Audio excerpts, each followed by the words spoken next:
Hola, este es el sexto video correspondiente a la presentación de sistemas basados en inteligencia de enjambre. En este video vamos a hablar de un tipo de algoritmo que es, en cierto modo, la combinación de un algoritmo genético con un algoritmo de inteligencia de enjambre y que está basado en el funcionamiento del sistema inmunológico de las personas, el sistema inmunológico humano. Como ya deben saber, dada la situación actual del país, el sistema inmunológico es el que se ocupa de detectar y eliminar patógenos. Esos pueden ser tanto bacterias como virus, parásitos y hongos. El sistema inmunológico va a estar formado a su vez por dos tipos de sistemas. El sistema innato, que son las membranas de la piel, químicos y mucosas, que tratan de evitar que estos patógenos invaden el cuerpo, pero que cuando lo hacen activan la segunda línea de defensa, que son la inflamación y la fiebre.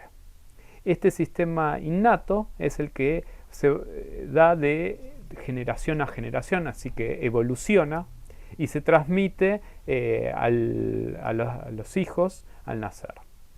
Por otro lado, también tenemos el sistema inmunológico adquirido, que es el que está dado por los anticuerpos, las células blancas de tipo B y T, los linfocitos o fagocitos, como lo llaman la gente de medicina, y que son generados por la médula ósea para atacar esos patógenos que el sistema innato no sabe cómo vencerlos. En muchos casos, entonces, el sistema inmunológico adquirido lo que hace es, cuando llega un nuevo patógeno, ver de qué manera detectarlo, de qué manera atacarlo, y después deja algunos anticuerpos, algunas de estas células especiales, para poder después detectar cuando el patógeno viene nuevamente, y cuando eso sucede ya sabe cómo debería atacarlo. Entonces, la segunda vez que llegue ese patógeno, capaz que no genera ningún problema a la salud de la persona. Dentro de los sistemas inmunológicos artificiales, que son los algoritmos que nosotros vamos a ver, hay distintos tipos que tratan de imitar distintas partes del funcionamiento de este sistema inmunológico natural. Nosotros nos vamos a concentrar con el primer modelo, que es el modelo de selección clonar o clonal G, que va a estar basado en la proliferación de células que reconocen células externas, o sea, patógenos que presentan un comportamiento normal. Hay otro algoritmo, por ejemplo el de selección negativa, que hace lo contrario, o sea, lo que trata de hacer es que el sistema inmunológico no ataque las células propias del cuerpo. Entonces trata de elegir cuáles son las células que tienen un comportamiento normal para no atacarlas. Pero nosotros vamos a ver el otro porque me pareció más interesante y que en general genera mejores resultados. Lo que va a pasar con todos estos algoritmos es que se dice que tiene un comportamiento de clasificador porque nos permite detectar elementos que son propios al sistema y todos los que no lo son, utilizando una memoria distribuida. O sea, es como que cada célula de cada anticuerpo va a recordar ciertos problemas o ciertas características del problema y va a saber entonces reconocer esas características. Y entre todos, por eso ahí aparece la inteligencia de enjambre, pueden resolver un problema más complejo. Para funcionar, el algoritmo clonal G, que es el que vamos a ver, tiene unas características que lo hacen muy parecido a un algoritmo genético, ¿no? Aparece nuevamente la selección, aparece el mutar o un hipermutar en nuestro caso. No aparece cruzamiento, pero aparece algo que se llama clonar. Entonces, vamos a ver de qué manera funciona este algoritmo. Pero antes, una aclaración. Acá la función que yo quiero optimizar no va a ser una función de aptitud, sino una función que me dice qué tan afín es el patógeno que yo quiero reconocer con la célula que estoy trabajando. Entonces, nuestros individuos del algoritmo serían las distintas células o anticuerpos, y lo que se va a medir es qué afinidad tiene ese anticuerpo con el patógeno que yo quiero detectar. Ese patógeno va a representar posibles soluciones al problema que yo quiero resolver. Entonces, lo que va a pasar es que el algoritmo va a responder de una forma parecida como hace el sistema inmunológico.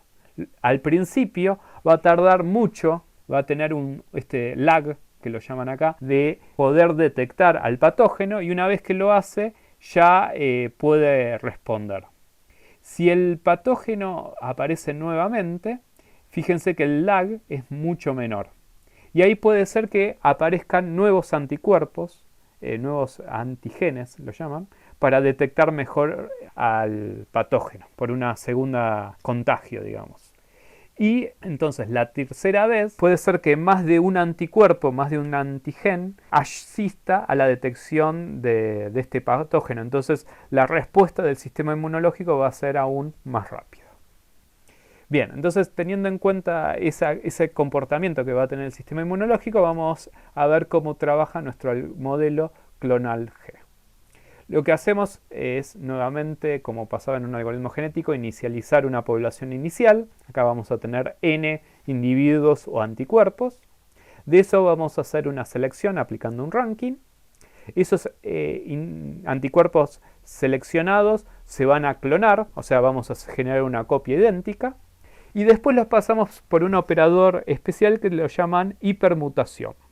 La hipermutación lo que va a hacer es modificar al azar esos anticuerpos, como pasaba en un algoritmo genético, pero que era de un valor de un gen de toda la población. Acá se van a mutar todos los anticuerpos con una probabilidad de mutación inversamente proporcional al grado de afinidad. Eso quiere decir que si el anticuerpo se parece mucho al patógeno que yo quiero reconocer, la probabilidad de mutación va a ser baja. Pero si se parece poco el anticuerpo al patógeno que yo quiero reconocer, la probabilidad de mutación va a ser alta. Entonces, cuanto mejor es el anticuerpo, menos va a cambiar. Cuanto peor es el anticuerpo, más va a cambiar. De esta mutación, entonces puede ser que algunos anticuerpos cambien mucho, otros cambien más o menos y algunos no cambian.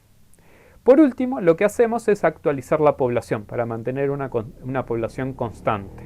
Entonces ahí lo que vamos a hacer es aplicar un ranking y quedarnos con los n mejores anticuerpos. Ahí nos puede quedar alguno que ya teníamos y alguno que salió de la hipermutación.